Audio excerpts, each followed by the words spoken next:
em Direito pela Universidade Federal do Paraná, é professor de Direito Processual Civil em programas de pós-graduação estrito sensu, lato sensu e na graduação. É juiz federal e nesta quadra para nossa honra, atendendo aqui a Justiça Federal de Londrina.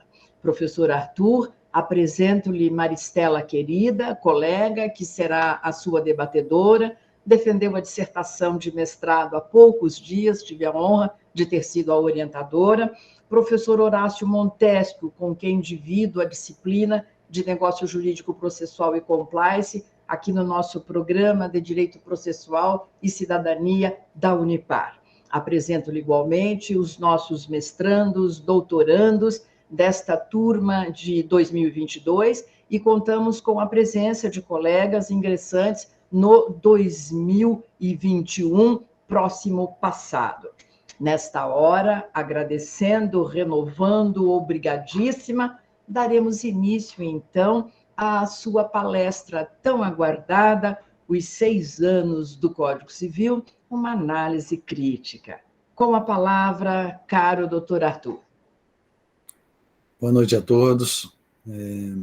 Boa noite. Gostaria de, em primeiro lugar, saudar a minha querida amiga e estimada professora Jussara. É uma honra participar deste programa, capitaneado pela estimada professora. Agradeço imensamente o convite que me foi formulado, em nome da qual eu saúdo todos os demais presentes nesta noite e neste debate sobre os 6 anos do Código de Processo Civil. Saúdo em especial a doutora Maristela, o doutor Horácio, né, como professores deste curso. Antes de mais nada, gostaria de pedir escusas, porque eu estou no meio de uma faringite um pouco grave. Não sei se é Covid, não sei se é apenas uma outra virose, né, que me acometeu há 3 dias. Mas eu tinha uma preocupação muito grande, porque compromisso é compromisso, professor Jussara. E um soldado jamais foge à luta, à batalha, seja por qual motivo for. Então, como eu ainda tenho um pouco de voz, tentarei cumprir, na medida do possível, aquilo que a professora Jussara me pediu para tratar nesta noite. Então, eu vou pedir desculpa se a voz falhar ou tossir aí durante a minha participação deste evento. Enfim, o Código de Processo Civil, nesses 6 anos, sem dúvida, ele traz ou nos permite realizar algumas reflexões, né, mais consistentes sobre os acertos e os erros do legislador em relação a este instrumental do operador do direito, né, desse mecanismo de exercício da tutela jurisdicional, esse mecanismo de pleito do exercício da tutela jurisdicional.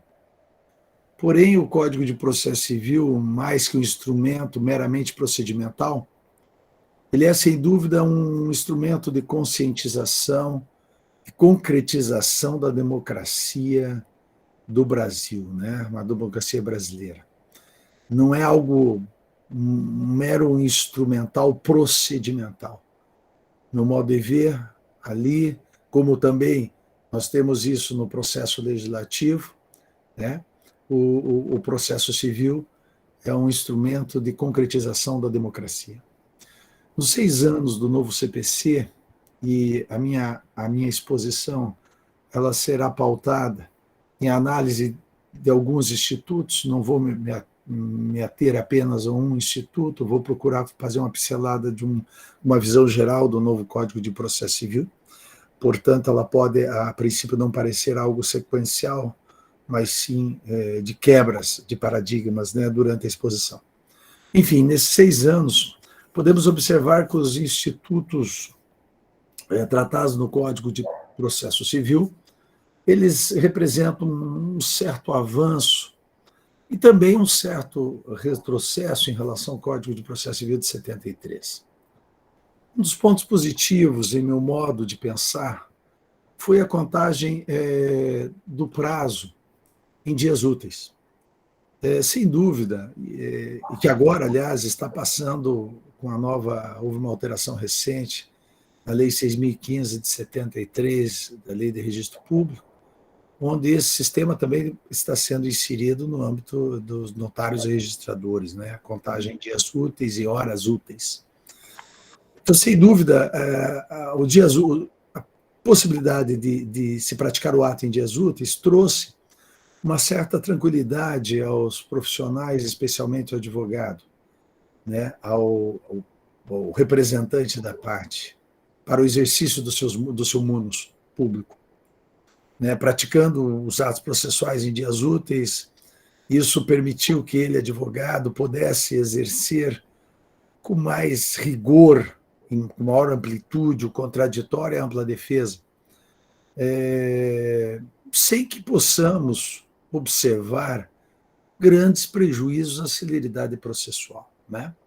Estamos percebendo que não houve grande retardo no exercício da jurisdição pelo fato do advogado praticar os atos processuais em dias úteis. Então, isso me parece um importante avanço do CPC de 73. Isso já vinha se concretizando por meio da instrumentalização dos atos processuais pela via eletrônica. Né? O processo eletrônico ele veio antes da contagem do prazo em dias úteis.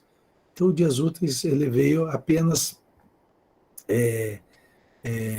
firmar aquilo que nós já tínhamos em mãos, que era o processo eletrônico, né?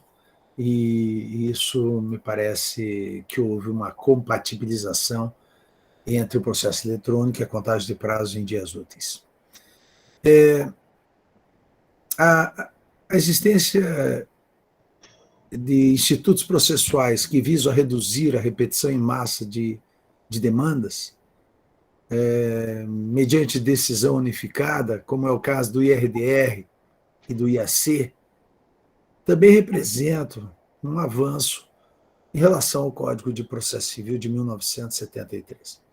São institutos que, se bem aplicados, e precisam, claro, principalmente o IRDR, algumas modificações legislativas, são institutos que vêm impedir essa inserção de demandas repetitivas no Poder Judiciário brasileiro, o que atrasa, que retarda a prestação de tutela jurisdicional em relação aos processos que deveriam realmente ter a atenção do magistrado, né, os processos mais complexos, e não os processos de demandas repetitivas que podem muito bem ser unificados através de uma decisão, seja pelo IRDR, seja o IAC, seja através dos recursos repetitivos, recurso especial, recurso extraordinário, enfim.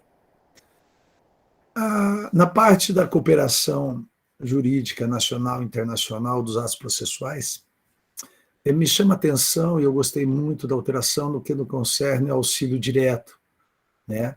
É um instrumento de grande valia para os atos de comunicação entre órgãos do Poder Judiciário.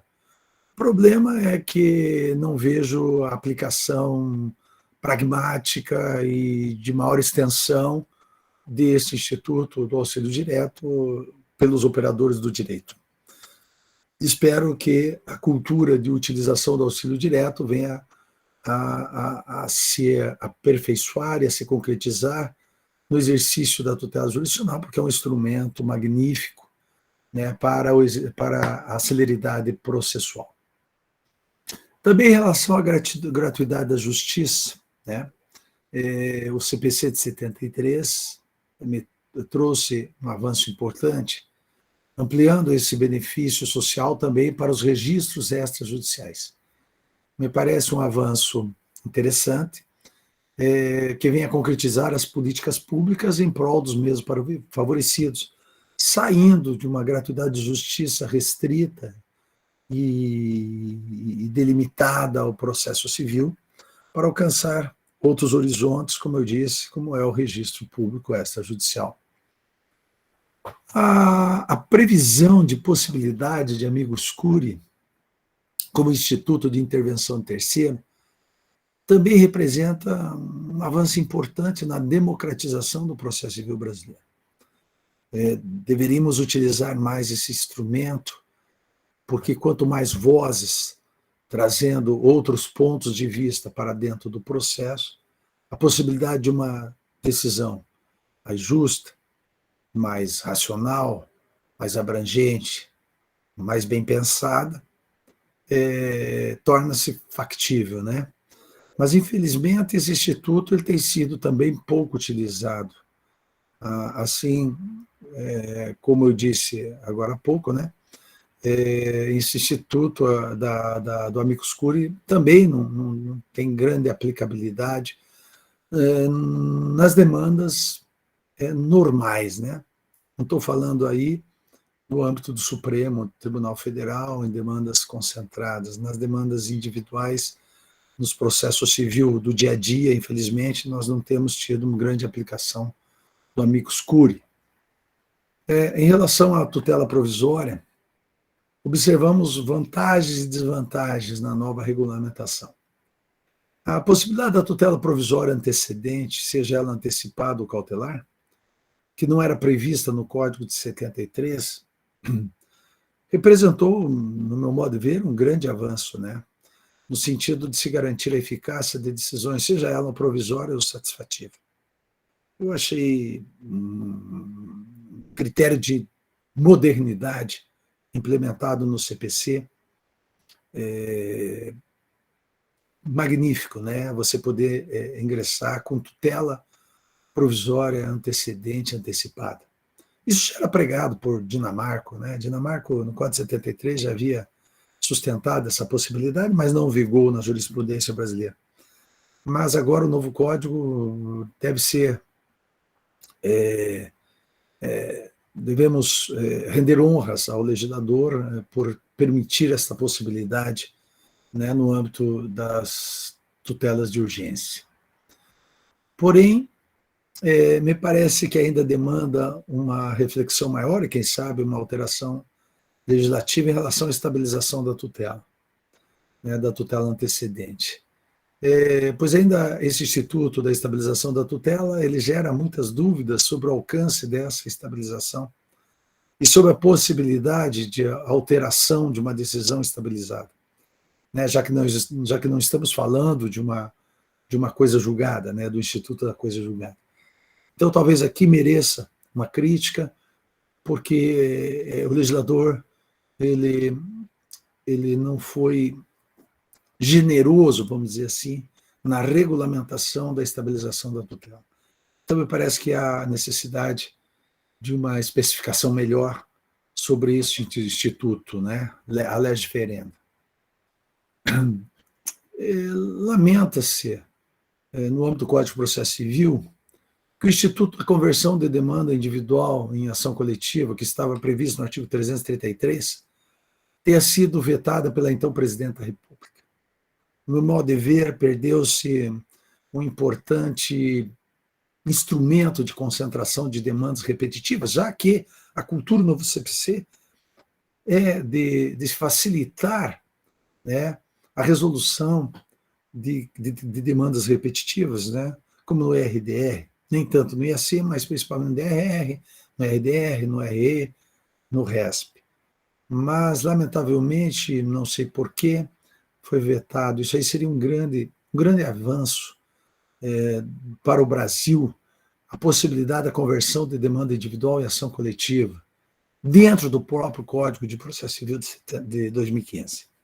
Mas, infelizmente, isso foi motivo de veto, e só lamentamos essa perda de oportunidade.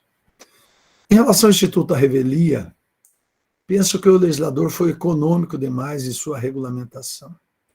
Poderia ter evoluído mais, em especial no que concerne aos efeitos da revelia, que sempre foram objeto de minha preocupação pessoal, o revel, porque eu sou um garantista, deixa eu abrir um parênteses, no direito, no processual civil, sou sim, um grande garantista. E a revelia, me parece que ela é um instituto perigoso, principalmente num país de grande extensão como é o Brasil, em que há grandes e gritantes diferenças econômicas, sociais, raciais e culturais. Então, o legislador ele poderia ter trabalhado melhor sobre a questão da revelia.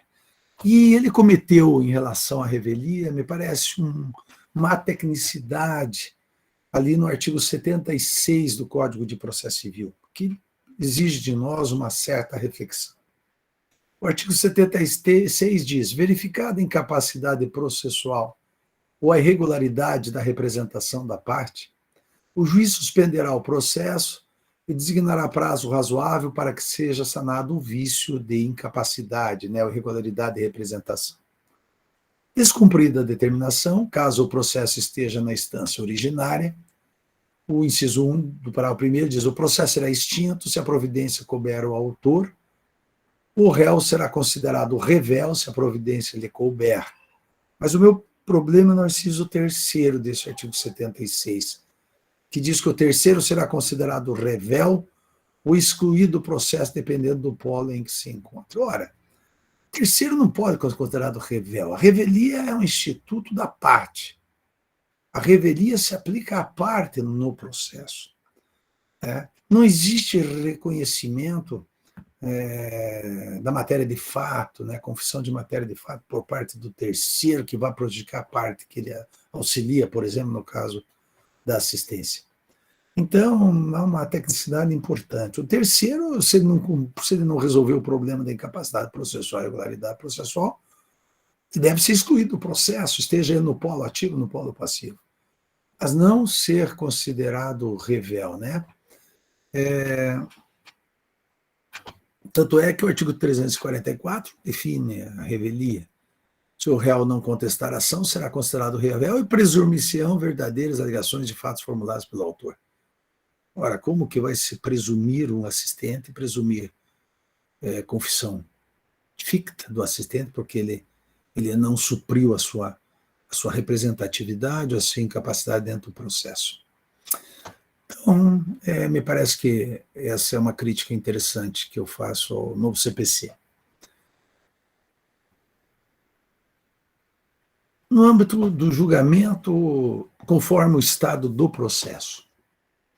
Julgamento conforme o estado do processo. Considero algo interessante a possibilidade da previsão do julgamento antecipado parcial de mérito. Não existia isso no Código de 73, e foi salutar a inserção do julgamento parcial, antecipado parcial de mérito no novo Código de Processo Civil, pois, sem dúvida, diante de pedidos incontroversos, ou que esteja em condições de imediato julgamento, não há o porquê de se prolongar a litispendência, de pedidos incontroversos, ou que se possa julgar de imediato, mesmo que cumulativo, se um deles esteja nessa situação, não há o porquê de se aguardar a sentença de mérito final para se resolver esta questão. Porém, a forma como esse instituto foi concebido trouxe um problema de incompatibilidade entre uma decisão interlocutória e uma sentença, gerando algumas injustiças, bem plausíveis. Dou um exemplo. Se a parte A formula 2 pedidos, um pedido de dano material e outro pedido de dano moral, em relação ao pedido de dano moral não há controvérsia, portanto é incontroverso o pedido de dano moral, o juiz de imediato poderá proferir uma decisão com base no julgamento antecipado parcial de mérito. Essa é uma decisão interlocutória. Nessa hipótese, a parte já poderá promover o cumprimento provisório dessa decisão, ou, dependendo da situação, cumprimento definitivo dessa decisão interlocutória, desde que não tenha a outra parte ingressado com agravo de instrumento. E mesmo porque o agravo de instrumento, isso é importante dizer, ele não tem efeito suspensivo, né? Então, já pode, diante dessas dois pedidos, dano material, dano moral, o dano moral incontroverso, a parte já pode ir para o cumprimento da sentença provisória, sentença não, decisão interlocutória, provisória ou definitiva. Porém, nesse mesmo exemplo, se a parte entra com um processo pedindo apenas dano moral, o único pedido é dano moral, né? E é possível já se julgar imediato esta demanda, né? Não há cumulatividade com dano material. Nesse caso, o juiz não pode proferir um julgamento parcial de mérito, antecipado parcial de mérito. O juiz, então, ele poderá já de imediato proferir uma sentença condenando a parte aos danos morais. Porém, essa sentença ela está sujeita ao recurso de apelação. E como todos nós sabemos, o recurso de apelação ele é recebido em ambos os efeitos. Então, o que me parece é drástico a injustiça, né? Ou a possibilidade de cumprimento imediato de uma decisão. O legislador deveria ter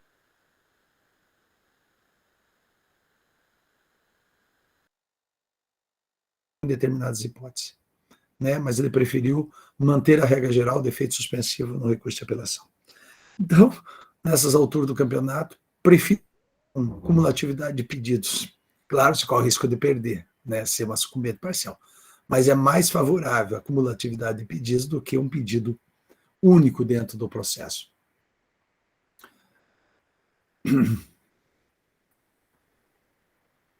No meu modo de sentir, uma das inovações mais importantes do novo CPC foi a inserção de um capítulo específico das normas fundamentais do processo civil brasileiro, né? O artigo 1º diz: o processo civil brasileiro será ordenado, disciplinado e interpretado conforme os valores e as normas fundamentais estabelecidos na Constituição da República Federativa do Brasil, observando as disposições desse Código. Assim como nós temos a constitucionalização do direito civil, a constitucionalização do direito administrativo, com a possibilidade hoje de se ingressar no mérito administrativo, a constitucionalização do direito penal, com base na dignidade da pessoa humana. Agora também nós podemos falar em constitucionalização do direito processual civil, porque nós temos um capítulo próprio que chama atenção para isso. E dentre desses princípios fundamentais, o que me chama atenção é o artigo 5º, né, do novo CPC, que diz: aquele que de qualquer forma participa do processo deve comportar-se de acordo com a boa-fé. Boa-fé. É o dever de lealdade, né? É o dever de descoberta da verdade. Aí fica aquela dúvida: pode mentir a parte? Pode mentir dentro do processo? Nós temos um trabalho de Guido Calogero, ele foi publicado na revista de Diritto Processuale Civile em 1939, em que havia uma reforma a ser feita ao Código de Processo Civil italiano de 1865, no chamado Projeto Solmi, de 1937, e foi inserido lá um dispositivo em que dizia que as partes, os procuradores, os defensores, têm a obrigação de expor ao juiz os fatos segundo a verdade, sob pena de multa. Guido Calogero diz que esse projeto Solmi, infelizmente, ele recebeu severas críticas, profundas críticas, e foi retirado, né, do Código de Processo Civil italiano de 1865. Optou-se por uma postura restritiva sobre a obrigação da lealdade processual.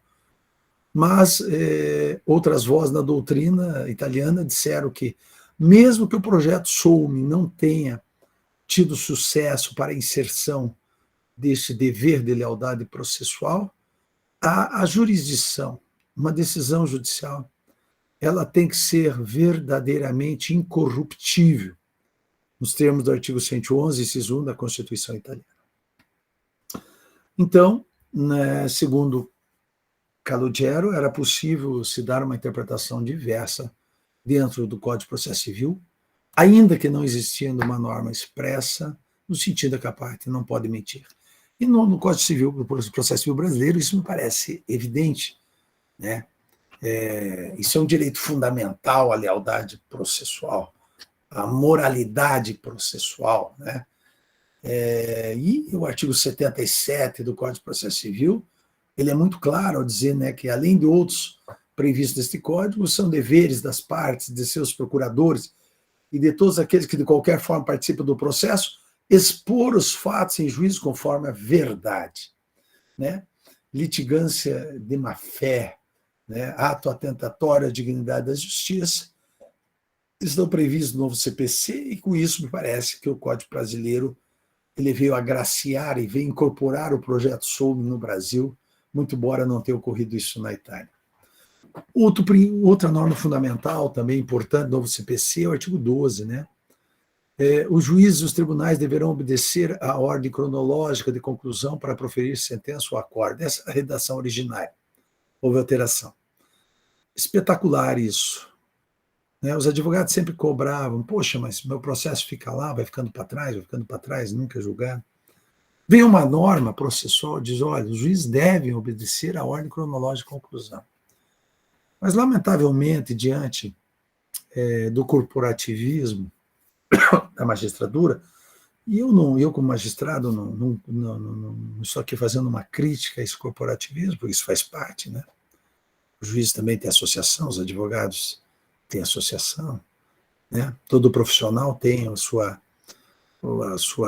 associação, o seu órgão de representatividade para pleitear questões referentes à própria carreira. Mas aqui houve um tiro no pé. Por quê? Porque, na verdade, o corporativismo para mudar foi decorrente da pressão do Conselho Nacional de Justiça para a questão de estatística dos órgãos desses órgãos de controle, né? Hoje o juiz tem que estar muito ligado em estatísticas. E todo mundo aplaudiu, né? O CNJ agora exige estatística disso, daquilo, aquele outro. O problema é que, diante dessas estatísticas, você tem que julgar processos repetitivos. O que dá número? Não é processo complexo e autônomo. O que dá número é processo repetitivo. Então, o que vai acontecer? Se você tem uma norma que diz que o juiz deverá obedecer à ordem cronológica, cria problema para se fazer essas estatísticas e dar um resultado esperado pelo Conselho Nacional de Justiça. Daí porque veio, então, a Lei 13.256/16 e alterou o caput do artigo 12, né? Tirando a expressão deverão obedecer colocando a expressão preferencialmente deverão ou poderão obedecer. Então, hoje o juiz não está mais obrigado a seguir aquela ordem cronológica de processo. Eu lamento, né? Acho que o processo tem que ter a sua ordem de conclusão, tem que ser julgado na ordem de conclusão. Mesmo que seja um simples agora, vou levar meia hora para resolver, e vou ter o segundo, vou levar 3 dias para resolver, o quarto eu vou levar uma semana para resolver. Claro que eu estou brincando, não pode se levar tanto, por mais complexo que seja, nós não temos esse tempo. Mas é um exemplo, né? Pouco importa a complexidade, teria que seguir a ordem. Eu procuro, pelo menos, seguir essa ordem cronológica. A não ser que a coisa esteja já muito morta, não vou deixar a pessoa também esperando um processo muito simples, uma homologação, etc. E mesmo porque o artigo 12, parágrafo 2º, ele dá as diversas exceções em que o juiz pode sair daquela regra da ordem cronológica, né? Então, eu lamento muito essa alteração. Deveria ter mantido, os juízes deverão proferir seus julgamentos de acordo com a ordem cronológica dos seus processos. A outra norma fundamental importantíssima está no artigo 10. Né? O artigo 10 diz que o juiz não pode decidir em grau algum de jurisdição com base em fundamento a respeito do qual não se tenha dado às partes oportunidade de se manifestar, ainda que se trate de matéria sobre a qual deva decidir de ofício. Isso foi uma importante inovação, né? Impedindo as chamadas decisões surpresas e garantindo-se com vigor o contraditório e a ampla defesa. era muito comum os magistrados, por exemplo, conhecerem prescrições de decadência de ofício, né? Dentro da sua ótica, eles se convenciam de que havia uma prescrição da pretensão à decadência do direito material e simplesmente julgavam assim, sem dar oportunidade às partes, ou ilegitimidade de parte, né? Qualquer outra circunstância de julgamento sem conhecer de mérito, julgamento sem resolução de mérito, o juiz atuava de ofício, sem dar oportunidade às partes a se manifestar. Isso era extremamente grave, prejudicial, contraditório para a defesa. Então, parece isso salutar, realmente evitar as chamadas decisão surpresa. Uma outra reflexão que temos que trazer é em relação à substituição processual do artigo 6º do Código de Processo Civil. O Código 73 falava: ninguém poderá pleitear em nome próprio direito alheio, salvo quando autorizado por lei. O novo Código de Processo Civil, no artigo 18, ele diz que ninguém poderá pleitear direito alheio em nome próprio, salvo quando autorizado pelo ordenamento jurídico. A alteração é significativa. No CPC de 73, a autorização só poderia ser por lei, stricto sensu. Agora, a autorização de substituição processual pode ser por normas, de uma maneira geral, previstas no ordenamento jurídico, princípios, regras, enfim. É possível se sustentar a necessidade da substituição processual, não mais numa perspectiva da legalidade estrita. Em relação à reunião dos processos, também uma mudança salutar, foi o artigo 55, parágrafo 3º, na parte da conexão, né, das demandas. Reputam-se conexas duas ou mais ações quando lhe for comum o pedido ou a causa de pedir. E o parágrafo 3º diz: serão reunidos para julgamento conjunto os processos que possam gerar risco de prolação de decisões conflitantes ou contraditórias, caso decididos separadamente, e aqui é importante, mesmo sem conexão entre eles. Então, nós temos conexão, continência e reunião de processo onde há o risco de decisões conflitantes. É um instituto à margem da conexão e da continência. Claro que surgem problemas decorrentes da interpretação desse parágrafo 3º do artigo 55. Já imaginou? Londrina tem uma demanda em que se discute a inconstitucionalidade de uma medida provisória que instituiu determinado tributo em âmbito federal. Já imaginou se todos os processos do Brasil inteiro, para evitar decisões conflitantes, desaguasse aqui numa vara civil federal em Londrina? Acabou, né? Você teria que criar 10 varas, 50 varas, 1000 varas para dar vazão a esses processos. Então, não é nesse sentido. Não é um sentido tão largo, né, essa reunião de processo, quando há perigo de decisões conflitantes. Tem que ter algum ponto comum, não apenas ponto comum pelo pedido, né, ou pela causa de pedir, mas tem que ter um ponto comum, talvez, em relação à circunstância delimitadora dessas demandas. Né? Não pode haver uma abertura tão grande que se torne inviável. É bonito, é fantástico no aspecto legislativo, né? Que bom se fosse assim, né? Se diante de milhares de ações tivesse uma decisão única, evitaria um problema sério aí de isonomia, né? de sentimento de injustiça. Mas isso, pragmaticamente, é impossível. Né? Então, merece uma reflexão, um cuidado muito grande, a interpretação da extensão da aplicação dessa reunião de processo. Um outro aspecto que eu acho também interessante tratar, e já vou indo para o encerramento, em relação ao duplo grau de jurisdição. Né?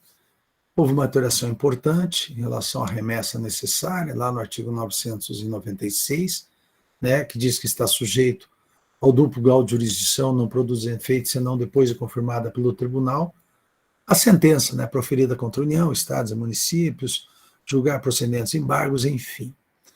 E não produz efeito, eficácia de coisa julgada antes de confirmada pelo tribunal. Por isso surgem algumas dúvidas, né, em relação a esse duplo grau de jurisdição, remessa necessária. A primeira pergunta, ou a primeira indagação que nós temos é: poderíamos fazer, né, é se a estabilização dos efeitos da tutela antecipada, antecedente, exige a remessa necessária.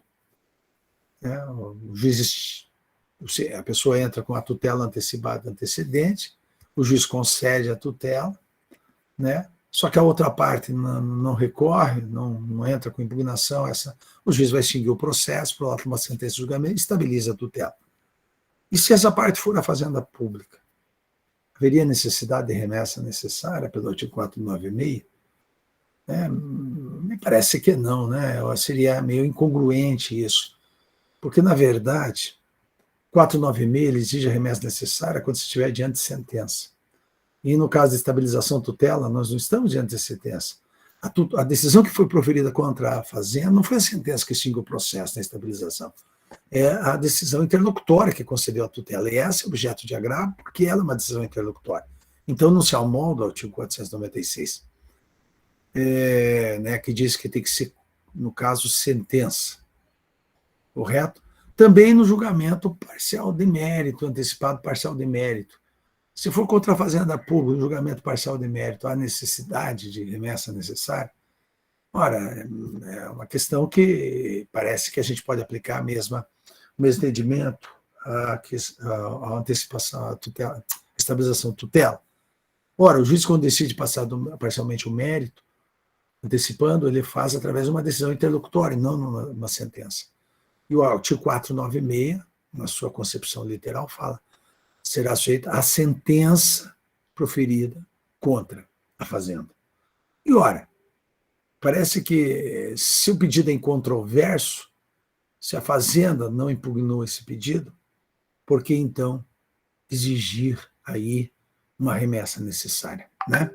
Então fica essa reflexão que eu trago aos senhores, e teria muito mais, né? Evidentemente, é uma questão, é algo muito amplo, as discussões que nós podemos ter em relação ao novo CPC, né?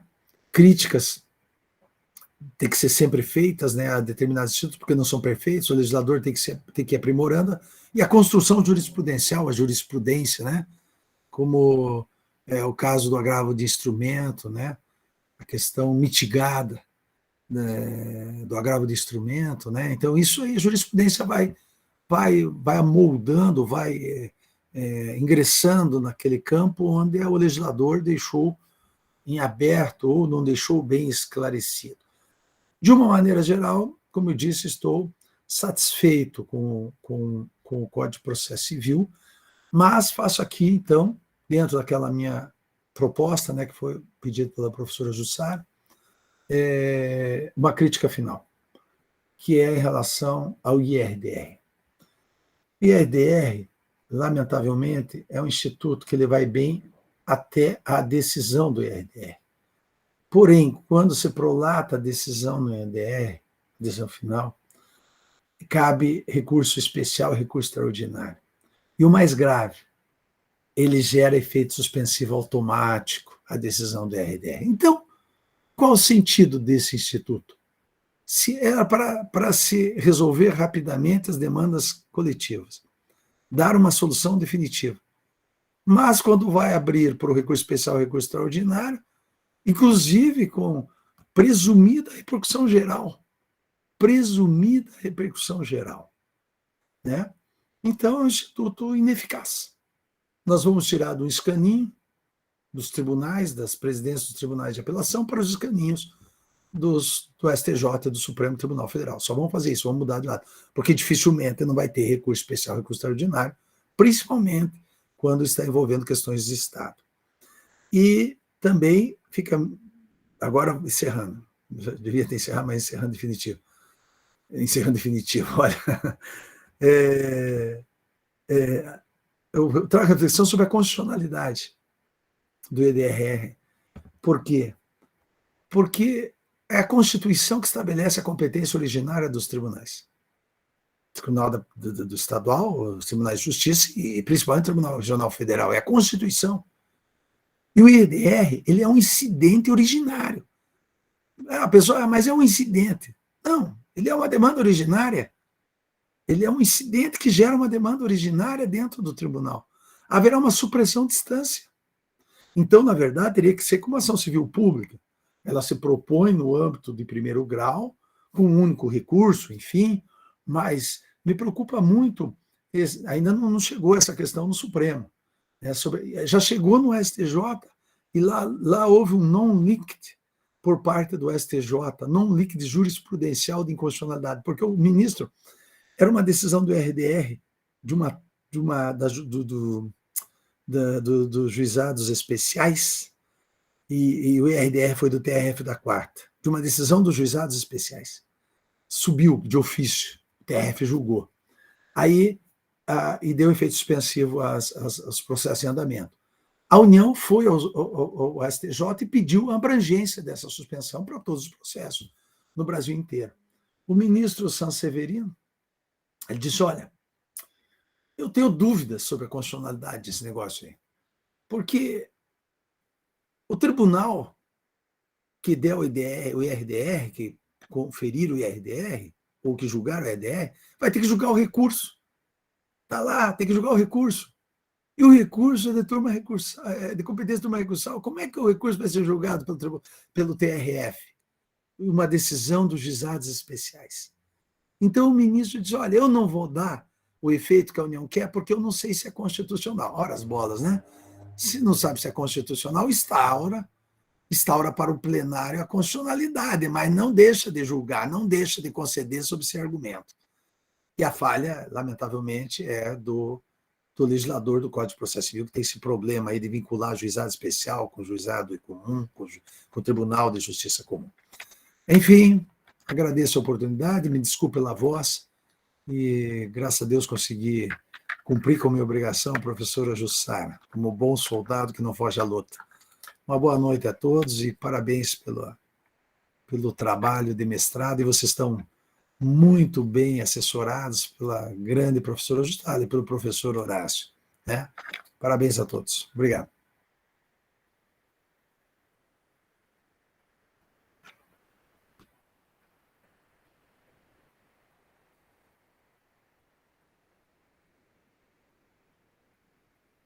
Professora, com licença, o microfone. Professor ou esquece aberto quando não deve, ou fecha quando deveria estar aberto. E vamos lá. Parabéns, professor Arthur. Gratíssima por estar conosco, com esta dificuldade e que seja bem temporária em relação à sua saúde. Se Deus quiser, vai testar negativo, mas o brilho da palestra, a retrospectiva, e hoje nós estávamos dizendo, é o dia das sínteses. Fazer esse passeio pelo processo, o código inteirinho, ida e volta, um pouso final nesta jurisprudência, e então, para lhe desejar muita saúde e que retorne sempre ao nosso programa de mestrado em Direito Processual e Cidadania. Agradeço em nome do corpo discente, do corpo docente, agradeço em nome do professor Celso Hiroshi, e, nesta hora, passo a palavra para a caríssima professora Maristela Siqueira Daves, já professora na instituição, juíza pelo Estado do Paraná. Temos em sala de aula, meu caro, professores, advogados, procuradores. Acho que essa turma tem promotores também, Maristela? Na turma anterior tínhamos. Enfim, é uma sala plural em todos os sentidos. E essa professora, Índia Pena Branca, eternamente estudante de Direito e aprendendo com vocês. Então, Maristela, querida, a palavra é sua para os debates. Na sequência, abriremos palavra para o plenário todo para os debates. Bom, boa noite novamente. Mais uma vez eu cumprimento, né, a nossa professora, né, minha madrinha agora do mestrado, professora Jussara Nasser Ferreira.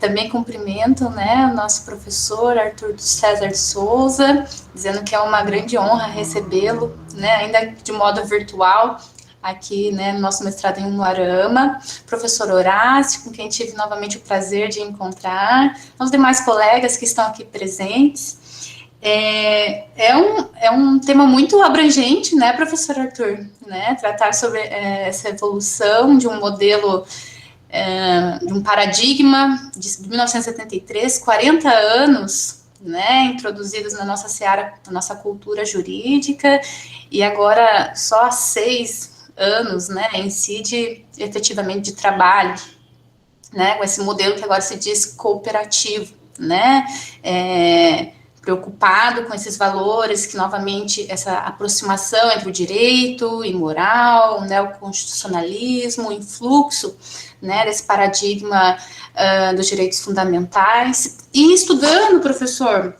né, as obras do senhor, muito me chamou a atenção sobre o tema da parcialidade positiva do juiz, né, e daí eu fui fazer uma reflexão, né, sobre essa nova visão do nosso código, e eu queria que o senhor, né, trouxesse para nós, né, um pouquinho desse tema, e fazendo aí um link dele com essa dinamização, a teoria da dinamização do ônus da prova, né, sobre essa possibilidade que o 373 no parágrafo 1º trouxe, introduziu, de modo que essa dinâmica do ônus da prova seja reformulado aí no despacho, né, na decisão saneadora, essa preocupação, né, efetivamente com as limitações materiais, de direito material da parte. Então, para nós, eu acho que essa reflexão seria muito importante, né, nesse momento, no âmbito do mestrado. Obrigado, doutora Maristela. Não sabia que a senhora, ou senhoria, era colega, né? Sim. E já professora da universidade. Me desculpe, eu não só tenho o nome das pessoas, não tenho o cargo que exerce, se é professor, se é aluno ou não, enfim. Fico contente de tê-la como debatedora, uma colega da Justiça Estadual. Isso eu acho fantástico, que pode trazer muito da sua vivência, né, da Justiça Estadual, o que nós não temos na Justiça Federal. Eu posso falar isso de cadeira, porque eu fui do Ministério Público do Estado do Paraná por alguns anos, antes de entrar na carreira federal, e eu sei da dinâmica que é a Justiça Estadual. Eu tenho muita saudade da instituição, né? Eu sempre brinco, eu não sou um juiz federal, sou um promotor de justiça no cargo de juiz federal. Não que eu seja um ativista, né, um simples ativista, não é nesse sentido, é só porque eu gostava muito da carreira que eu exercia antes. A parcialidade positiva do juiz foi minha tese de doutorado na Universidade Federal do Paraná, em 2005, muito tempo. Eu já complementei ela agora no doutorado que eu fiz em Barcelona, em Direitos Fundamentais e Cidadania, na Faculdade de Filosofia de Barcelona, em que agora eu falei sobre a decisão justa, dando sequência à parcialidade e buscando uma decisão justa na ibero-americana, né, nos países ibero-americanos. A parcialidade positiva do juiz é algo intuitivo da minha concepção de ser humano e de dignidade da pessoa humana. Pensar o juiz com base nessa parcialidade positiva e não negativa, que parcialidade negativa que seria? Seria todos aqueles incisos e artigos do Código de Processo Civil, Código de Processo Penal, que diz que o juiz não pode participar de um processo, é suspeito, impedido, amizade, teve contato com a questão antes, deu parecer, tem marido, mulher, parentes participando do processo, enfim, né, nós conhecemos todas aquelas causas de impedimento e suspeição, até por foro íntimo, né? Mas ser parcial positivamente é trazer a dignidade da pessoa humana para dentro do processo.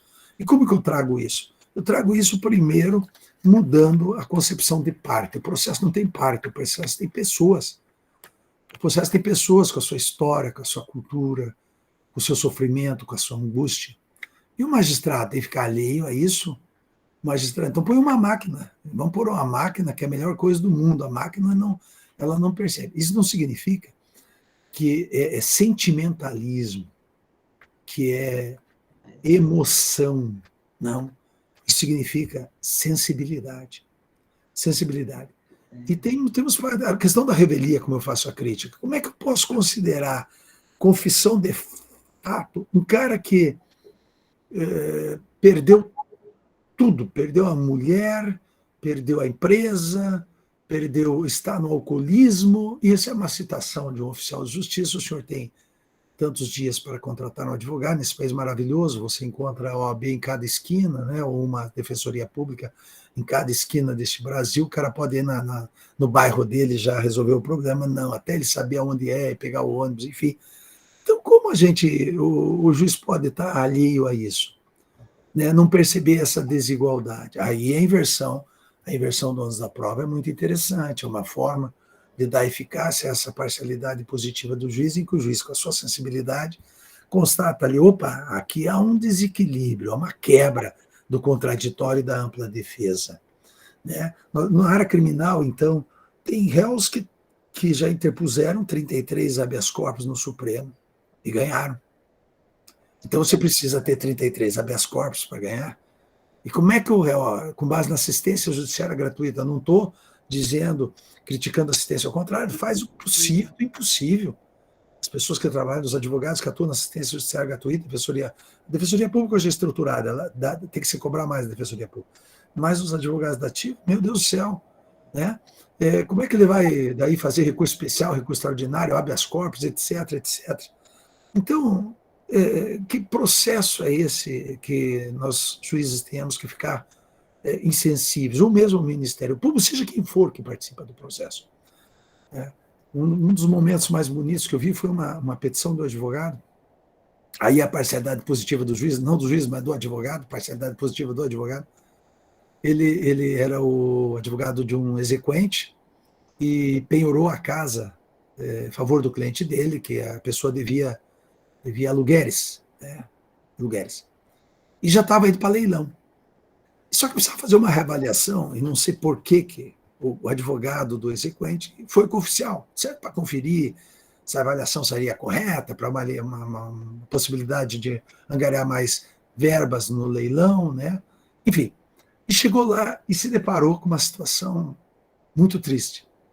Ele viu que lá morava uma avó, naquela casinha dela, e ela era fiadora.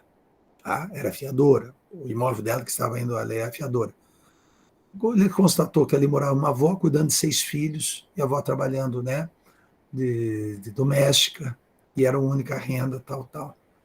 Pois esse advogado voltou, conversou com o cliente dele e peticionou o juiz pedindo para liberar a penhora, que aquele imóvel não ia a leilão, e que eles iam continuar lutando para buscar o patrimônio dos locadores. E os locadores eram 2 mulheres, servidoras públicas, e que pegavam a pessoa que trabalhava na casa como fiadoras.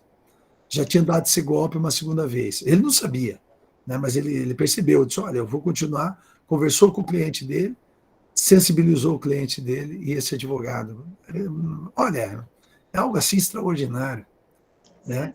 Porque bem ou mal o cliente dele também precisava de dinheiro. Mas isso é observar a sensibilidade do ser humano. O que falta hoje é sensibilidade. Né? Todos têm problemas.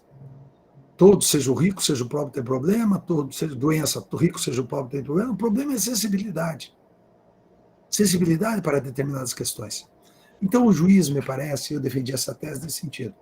A parcialidade positiva, ela está no âmbito ela tem um fundamento constitucional, porque a República Federativa do Brasil, ela deve procurar evitar os desníveis regionais, econômicos, culturais, etc. E o Poder Judiciário, ele faz parte da República Federativa do Brasil. E o juiz tem que ter esse papel de humanização do processo, que já falava Augusto Morello, na Argentina, né, uma obra extraordinária do Augusto Morello, e o Brasil tem que ter essa perspectiva, né? Magistrados sensíveis às situações humanas dentro do processo, porque a decisão do magistrado ela não se delimita ao processo, ela gera efeitos importantes para fora do processo, para a vida inteira de uma pessoa ou de algumas pessoas. A conciliação, a mediação, uma forma interessante de se evitar esse mal maior, que é uma decisão proferida por um juiz de gabinete, né? Claro que diante do volume de processo, diante das estatísticas, que a OAB às vezes acha interessante cobrar dos magistrados, a CNJ cobra, essas estatísticas causam dano sério à necessidade do juiz entrar num processo e conhecer as reais vidas humanas que tem ali, né? Antigamente era assim. Os reis de Israel, né, conheciam os humanos, as pessoas humanas, e não um processo. Né? Salomão conhecia o ser humano na hora da decisão, e não partes abstratas. Enfim, doutora Maristela, é nesse sentido que eu defendi minha tese e defendi com que aquilo que eu penso como ser humano, né? Sujeitos a críticas, evidentemente, né? Não há dúvida. Não, e eu saúdo muito, porque nesse momento de tanta crítica ao ativismo judicial, né, críticas até infundadas, né, porque a gente tem a afastabilidade da jurisdição, e geralmente o ativismo, ele coloca o dedo nessa ferida do necessitado, né, é ali do medicamento, né, é ali da creche, né, do acesso à escola. As políticas de gênero, justamente. Por exemplo. Veja bem, quem que deu oportunidade, desculpe interrompê-la, mas só aproveitando o seu link, foi o legislador que deu a primeira oportunidade da união estável, homossexual ou de pessoas do mesmo sexo receber do INSS a Previdência? Foi a lei? Ou foi uma decisão do Tribunal do Rio Grande do Sul? Isso é um ativismo judicial, mas um ativismo judicial positivo, um ativismo judicial de consolidação de políticas públicas.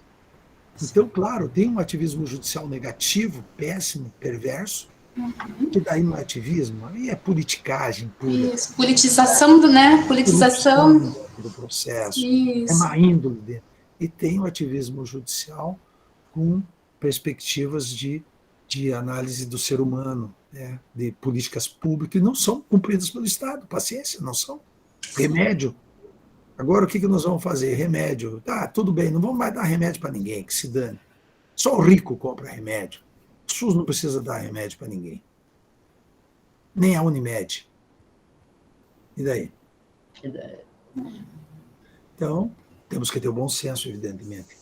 Mas daí, já pegando esse gancho também do ativismo, professor, e com essa perspectiva, né, do nosso novo CPC, esse novo, que já não é tão mais novo, né, mas esse modelo cooperativo, que principalmente as normas fundamentais, que sedimentar, eu trago também aqui, né, ao questionamento e a visão do senhor sobre essa conciliação, essa leitura do princípio da cooperação e o iura novit curia, né? Ou seja, o juiz conhece o direito.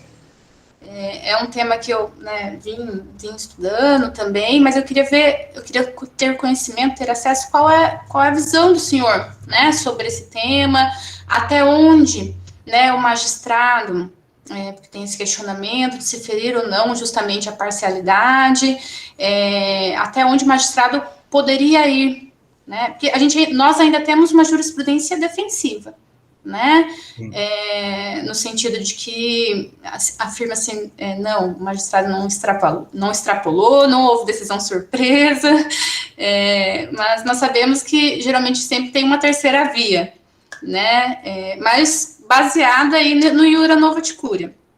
Então, eu queria saber essa reflexão do senhor, até onde nós podemos caminhar na sua visão. A primeira questão que nós temos que trazer é assim, que direito o juiz conhece? Qual é esse direito que o juiz conhece? O direito dele ou o direito que as partes desejam que ele conheça? Então, o princípio da cooperação é isso, no meu modo de pensar. É dar uma nova leitura a o iura novit curia, ou seja, o juiz não conhece o direito dele, ele achando que esse é o melhor direito. O juiz tem que permitir que as partes construam o direito que elas querem que seja aplicado naquele caso concreto. Então, com a cooperação, permite-se que tragam argumentos, né, elementos de convicção. O juiz vai pincelar, vai montar esse quebra-cabeça, né, diante dessa cooperação das partes e vai trazer para o processo o direito que as partes querem que seja aplicado naquele processo. Claro que existe, sem dúvida, o conflito faz parte, mas cada um trazendo a sua perspectiva, o juiz, sim, o direito, que não digo nem direito, aí já entra no campo da filosofia. Ele vai escolher o direito mais justo de ambas as partes. Mas não é, eu acho que esse era diferente, talvez, do direito clássico, né, que realmente o juiz conhecia o direito, não queria saber o que contava o caso e ele construía. Não. Agora, com o princípio da comparação, as partes trazem, inclusive, se quiser, fazendo perícias, né, indicam o perito. Olha, o juiz tem uma grande possibilidade hoje de permitir que as partes trabalhem mais, definindo aquilo que elas querem dentro do processo, que é o que deve ser. O que deve ser. É aquilo que elas deveriam conseguir na conciliação e na mediação, deveriam ter conseguido, não conseguiram, trouxeram para a judicialização. Mas não podemos perder essa visão. O direito que o juiz conhece, pelo princípio da cooperação, é o direito que as partes querem que o juiz conheça dentro do processo. E aí entra também o impedimento das decisões surpresa, né? O juiz não pode mais decidir de acordo com a sua concepção e prolatar uma decisão sem ouvir as partes. E às vezes aquele direito que o juiz que achava que estava certo, as partes não está certo. Por isso, por aquilo, enfim, né? Então, penso que é nesse sentido que a gente possa... Primeiro ponto é que direito que o juiz deve conhecer. Eu acho que isso daria uma tese de doutorado, não daria, doutora Justina? Com certeza. Professora Maristela. Enfim. Com certeza.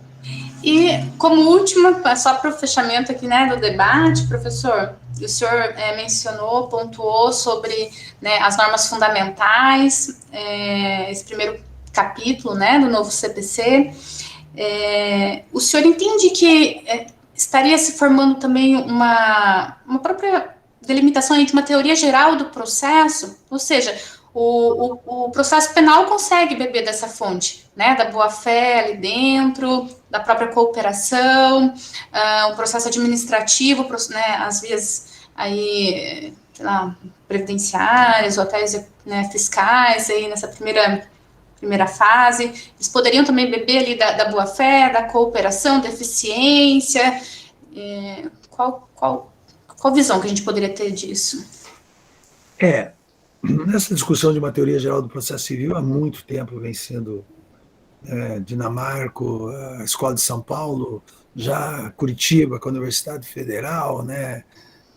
Alguns criticam essa linha, né, de uma teoria geral, enfim, outros são favoráveis. Enfim, eu não me atenho muito a... Já percebeu, eu não sou muito formalista. Eu não me atenho muito à necessidade de formas. Eu me atenho muito à necessidade daquilo que é concretude, pragmatismo.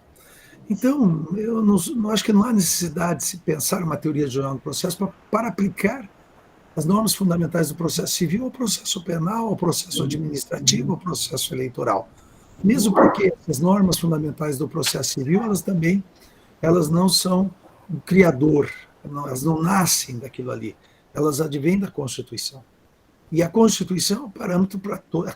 Nós poderíamos pensar a teoria geral da Constituição para todos os processos, né?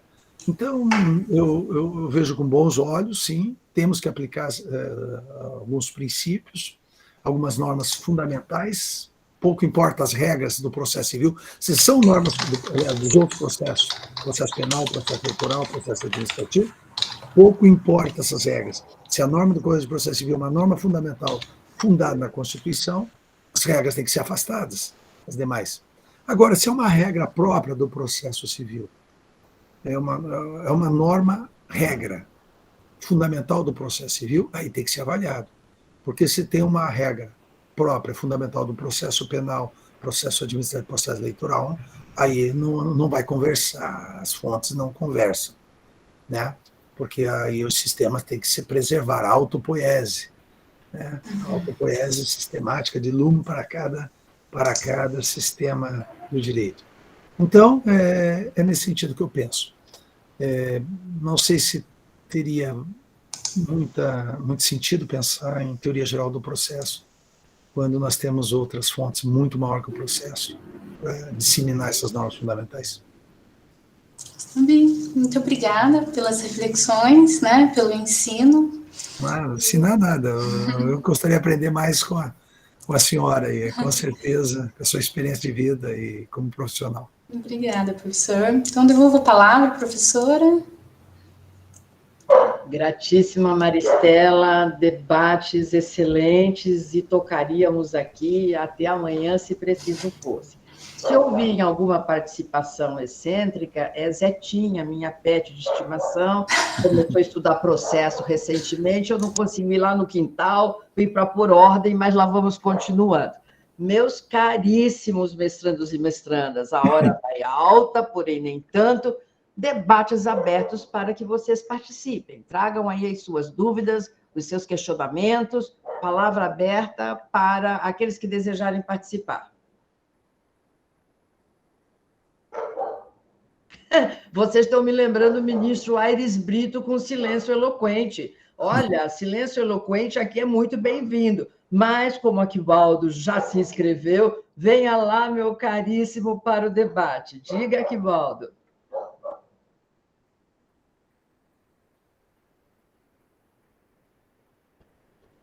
Está me ouvindo?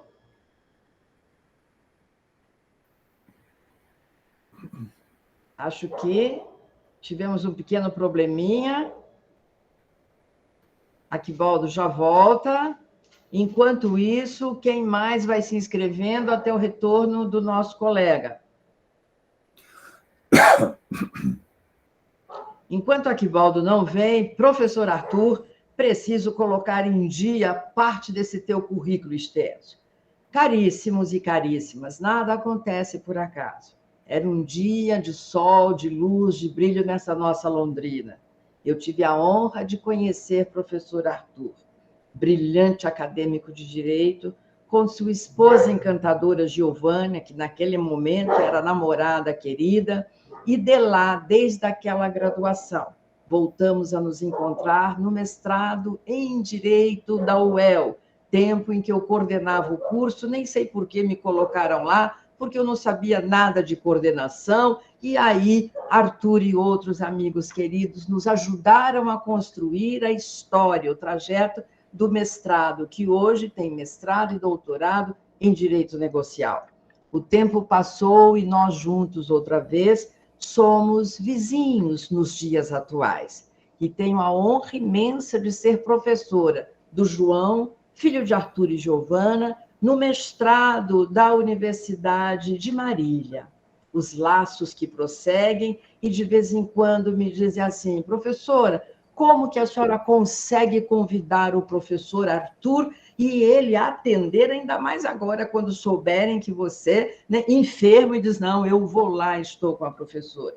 Antes disso, muito antes, eu era acadêmica de Direito, quando conheci Arthur Pai, o meu melhor amigo, tenho as melhores lembranças, as melhores obras jurídicas de minha vida. Então, meu caro Arthur, quero já fazendo uma pausa, que Baldo já está de volta, para dizer, naquela época nós ouvíamos assim, a Escola Paulista de Processo. Era Cândido, era Ada, eram todos. Hoje, olhando para esses dois grandes juristas da tradição, junto com eles, José Manuel Arruda Alvim, mais tarde um pouco Marcato, enfim, eu diria, ô linda Escola de Processo Civil Paulista, vocês deram uma largada. Nós, da Escola de Processo Civil do Paraná, temos professor Arthur, temos no Paraná, professor Medina, que esteve até agora há pouco conosco, te deixou um abraço, precisou atender questões familiares. Professor Fábio Caldas, que também lhe enviou um grande abraço. E, enfim, outros nomes, professor Marinoni, que foi professor da primeira fase do mestrado na instituição, queridos. Precisamos lembrar que Tereza Arruda Alvim já foi membro do corpo docente do nosso programa, como professora visitante, já integrou a nossa escola. Então, quando eu digo assim, escola paranaense, vocês todos se inserem nessa escola. Preciso dizer do valor da obra de professor Arthur. Comentários às normas fundamentais, por você estar aqui, inclusive, que eu quero sempre repetir, é o maior e o melhor de todos os comentários às normas fundamentais do nosso Código de Processo Civil. Sou apaixonada pelas normas fundamentais e a sua doutrina. Comentários ao Código de Processo Civil. Os seus comentários se inserem dentre os mais valiosos do nosso país e além mares, professor Arthur, recentemente, me disse, professor, estou fazendo mais um doutorado. E a minha pergunta foi, mas, Arthur, para que mais um doutorado? E ele disse, pois é, estou em Salamanca. E você, minha Maristela querida, foi buscar lá, né, naquela que teria sido lá a inspiração do professor no passado, aprimorada em Salamanca, e vou dividir com todos, porque o professor Arthur é sempre muito modesto, singelo, como vocês já viram. Foi aprovado com 10 louvor, distinção, como em todos os seus mestrados, doutorados. E aí, Aquivaldo, você que vai ficar com a palavra para segurar tudo isso, mas quero dizer que esse 1º de julho, meu caro, de 22, entra para a história do nosso mestrado em Direito Processual e Cidadania. Rogamos que, em futuro próximo, você possa estar de volta para palestras, para bancas, para as aulas. Os convites já ficam aqui para um presencial. Aquelas coisas que a professora faz, eu convido, passo na porta para dar carona, levo até o Moarama, retornamos por aqui, mas continue conosco, por favor. Agradeço imensamente. Obrigado, professor José. Olha, meu querido, que honra e que satisfação. A senhora é muito gentil, sempre muito gentil. Meu querido, você é tudo isso e muito mais. Eu volto daqui a pouco, mas, Aquivaldo, agora você... Qual era a tua pergunta, meu querido? Professor, boa noite. Professor, boa noite a todos os colegas e professores também.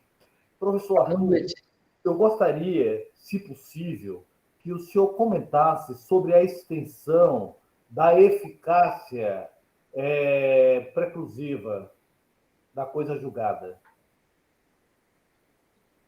Eficácia preclusiva? Em que sentido o senhor quer que seja essa extensão?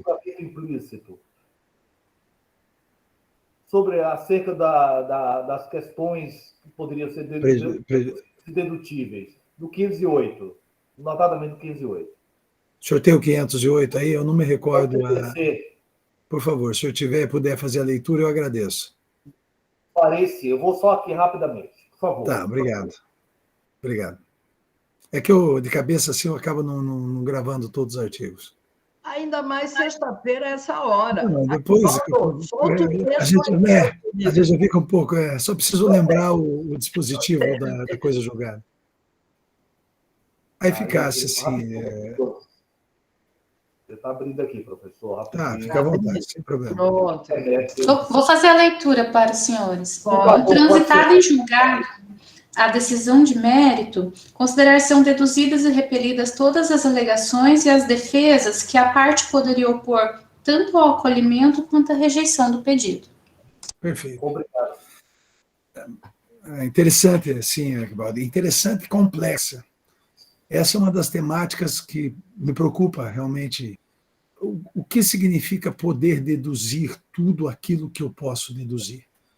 Evidentemente que determinadas questões que estejam ao alcance da parte deduzir, essas devem ser abrangidas pela coisa julgada, porque senão o processo ele se torna um jogo, ou eu escondo aquilo que eu quero deixar para um outro momento, apresento para o processo determinada questão, deduzo essas questões e abrange a coisa julgada. E num futuro próximo, eu venho com essa artimanha e trago outra, aqui é uma outra questão que não teve eficácia preclusiva da coisa julgada. Então, o dispositivo me parece salutar para evitar artimanhas processuais de se retirar da coisa julgada questões que deveriam ser postuladas, tanto por parte do autor como por parte do réu. Isso me parece tranquilo, não há problema nenhum. O grande detalhe é quando a parte não tem como trazer aquela questão naquele momento processual. Por circunstâncias, ela não tem uma prova específica. Ou essa prova foi encontrada a posteriori, portanto, ele pode deduzir a posteriori. Então, nesse momento, numa perspectiva filosófica, de novo, onde a verdade tem que ser a plenitude da relação processual para que uma decisão possa ser justa, não posso pensar numa verdade onde essa verdade não é factível. Não por culpa da parte que utilizou do processo para uma perspectiva não salutar ou uma perspectiva de lealdade processual, mas sim porque ela não tem responsabilidade nenhuma, não teria como deduzir aquela questão naquele momento processual. Então não pode a coisa julgada transformar, como dizia Ponce de Miranda, né? Fazer do branco preto, quadrado redondo. Não é isso. Né? Se nós estamos pensando num processo justo, humanização do processo, nós temos que saber a lealdade, a boa-fé das pessoas dentro do processo. Se aquela parte estava de boa-fé, ela não tinha como trazer aquela questão naquele momento processual. Isso aqui não é uma ação direta de inconstitucionalidade em que ali se presume deduzido tudo, que também eu acho um absurdo. Pode surgir uma questão de inconstitucionalidade que não foi pensada pelos ministros quando eles decidiram a DIN. E como é que eles podem ter a certeza, olha, está deduzido, não apreciamos mais nada. Pode ter uma questão de inconstitucionalidade que não foi trazida por um momento circunstancial. E no processo individual, a mesma coisa. Eu acho que temos que pensar esse dispositivo com base em normas fundamentais do Código de Processo Civil. Isso não se trata de relativização de coisa julgada, né? Mas sim de possibilidades factíveis da parte deduzida. Tudo aquilo que ela deveria deduzir naquele momento. Ela tendo essa possibilidade, acabou. Né? A coisa julgada não poderá ser reanalisada. Na verdade, não vou reanalisar, porque eu vou trazer questão diversa da coisa julgada. Enfim, é nesse sentido que eu entendo a aplicação, a interpretação desse dispositivo. Tem que ser assim. Veja bem, nós temos exemplos fantásticos de relativização de coisa julgada, né? A questão da paternidade, né? Que se fechava, dizia que não era pai. Já imaginou se nós pensássemos uma coisa julgada estanque, uma coisa julgada constitucional que não se pode mais mudar? Como é que você ia reverter essa sentença que não reconheceu a paternidade, com base em provas, mas não a prova de DNA? E, de repente, surge a prova técnica posterior e prova que aquela criança é realmente filha daquele pai. Então, tem coisas que têm que ser relativizadas, sim. Aliás, não tem princípios absolutos. E por que nós temos que ficar outorgando para coisa julgada? Tudo bem, está prevista na Constituição, mas a Constituição não define o que é coisa julgada. Isso é importante dizer.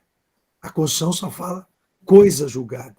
Quem vai definir o que é coisa julgada é o legislador. E a interpretação jurisprudencial. Então, se a Constituição não definiu e disse isso aqui não pode mudar jamais, por que não tratarmos de forma diferente, né? O princípio da igualdade, né? Então, é nesse sentido. Não sei se você pensa da mesma forma, Quibaldo, ou você tem uma outra perspectiva, ou você acha que poderia deduzir, pouco importa, boa fé ou má fé, está tudo abrangido pela coisa julgada. Eu agora devolvo a pergunta para você, Quibaldo. Professor, a meu modesto ver, existem algumas hipóteses excepcionais e que a eficácia preclusiva da coisa julgada material deveria incidir sobre os argumentos, as razões que sejam relevantes, essenciais e atinentes à causa de pedir. Uhum. Se não forem essenciais, então são secundárias. Aí sim, eu acho que será possível, em uma outra demanda, com a causa de pedir diversa, evidentemente, a pretensão material anteriormente indeferida, considerando-se, para tanto, que o pedido, o resultado da ação anterior, por si só, não obsta à propositura de uma nova ação, levando-se em consideração, para tanto, a exigência da tríplice identidade, né, da tríplice identidade dos elementos estruturantes da ação. Nós concordamos, em parte, né, divergimos apenas enquanto na questão quantitativa, mas não qualitativa. Tá bom? Não. Muito obrigado, senhor. Eu que agradeço. Muito obrigada a todas. Não fosse o nosso dever de ofício, eu já passei longe no tempo de poder poupar professor Arthur nesta fase que começa aí saindo de um quadro clínico mais intenso Então, vamos propor o encerramento dos trabalhos nesta fase das nossas atividades. Antes de terminar, preciso renovar os agradecimentos, meu caro Arthur. Não queria lhe pedir todo esse empenho e esse sacrifício, e você mesmo me diz hoje pela manhã, professora, melhorei um pouco, tenho alguma voz e estarei lá com vocês. Voz que, impedida na totalidade do seu potencial por esta enfermidade, que vai embora e que venham as melhoras.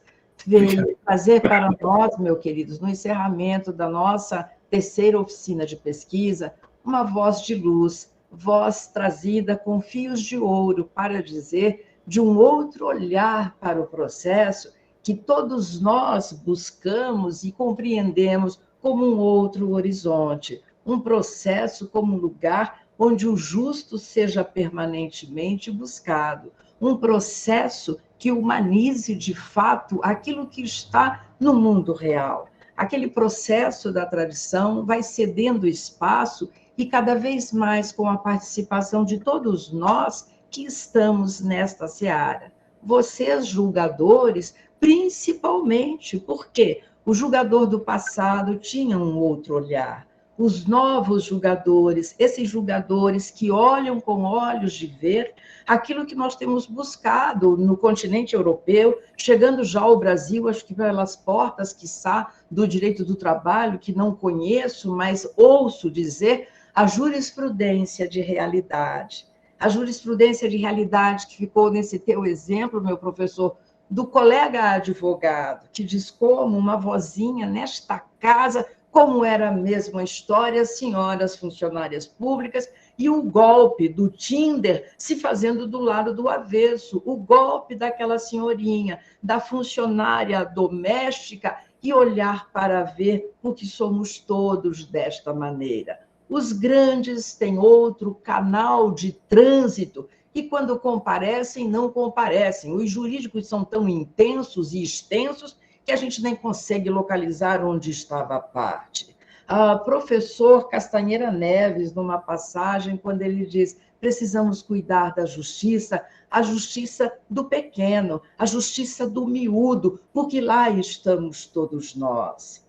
Então, nesta quadra em que falávamos hoje de negócio jurídico processual com o professor Tanger na primeira palestra, professora Mirella na segunda palestra, nós, compliance e corrupção. Na terceira palestra, 6 anos de um Código de Processo Civil e muitos anos de todos que estão nesta estrada de olhar para o processo como instituição que prima pela igualdade, pela sensibilidade e o porvir que já se iniciou, a humanização. Somos todos seres humanos, em juízo ou fora deste juízo, e aqui somos todos estes seres comprometidos com o estudo, a revelação de uma condição cada vez melhor, de um processo que se faz realidade. Entre lágrimas e risos, dizem que nós, advogados, só temos causas ganhas, né? E aí você diz, temos causas perdidas também, e que, às vezes, ao perder, ganhamos cada vez mais. Entre lágrimas, entre choros, mas entre lágrima também de felicidade, este novo horizonte dos doutrinadores do processo civil, nós que estamos vinculados, meu professor Arthur, e junto contigo todos, desta Escola Paranaense de Processo Civil. A nossa gratidão, os nossos melhores cumprimentos, e todos juntos agora para o aplauso, e vou passar depois a palavra para o professor Horácio encerrar. Parabéns, professor Arthur, nossos melhores aplausos, meu caro. Gratíssima, imensamente grata, e volte sempre. Professor Horácio, a palavra é sua para encerrar. Parabéns, Maristela, obrigadíssima a cada um e a todos dos presentes. Por favor, professor. Eu vou fazer aqui uma passagem, vou relembrar aqui uma passagem bíblica, mas essa passagem bíblica é ao contrário. Nas bodas de Canaã, Jesus Cristo transformou a água em vinho. E todos aqueles que estavam lá fizeram uma constatação de que, primeiro, serviu-se um vinho de qualidade duvidosa, e depois o nosso Senhor brindou os convidados com um vinho de excepcional qualidade. Durante essa tarde e noite de hoje, vocês tiveram, né, aquilo que digo, né, as bodas de Canaã ao contrário. Vocês tiveram tudo de bom no começo, e agora o vinho de não boa qualidade aqui no final, com esse modesto professor que fala. Professor Arthur, muito obrigado pela explanação que o senhor fez. Nosso Código de Processo Civil, esse repensar do Código de Processo Civil, essa análise do Código de Processo. Agradeço ao senhor por esse esforço, né, de saúde, né? Eu, semana passada, também passei por um problema parecido com o que o senhor passa hoje. Sei das dificuldades e agradeço mais ainda ao senhor. A admiração, que já era grande, agora fica maior ainda. Muito obrigado a todos. Eu não poderia deixar de fazer aqui esse encerramento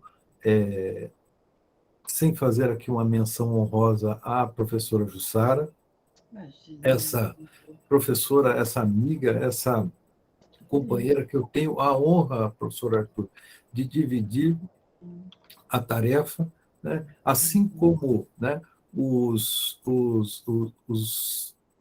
dizem o seguinte, né? O direito romano é um direito muito duro, e eles foram buscar a doçura, né? Os romanos foram buscar a doçura nos gregos, na poesia dos gregos, né? Então, eu sou a parte dura, a parte ruim, e a professora Jussara é essa parte doce, essa parte que dá um brilho todo especial à nossa matéria. Muito obrigado a todos. Professora Jussara, de coração, muito obrigado. Boa noite a todos. Muito obrigada, professor Horácio. Arthur, caríssimo, um grande abraço, tudo de bom, melhoras, boa recuperação. Maristela, minha querida, obrigadíssima, forte debatedora. Estaremos juntos no próximo dia 15, no presencial. Valéria Gil, querida, obrigada. Caio, Eduardo, Rodrigo, Claudete, Hugo, Aquivaldo, João Marcos, Joaquim, Ticiane, Márcia, José Bruno, Lucas, meu carro-chefe, Claudinei, queridos. Um bom e abençoado final de semana. A sexta-feira começa agora. Boa noite a todos. Abraços, beijos. Obrigadíssima, queridos. Boa noite. Boa noite, meus caros. Boa noite. Boa noite. Tudo de bom, meus caros.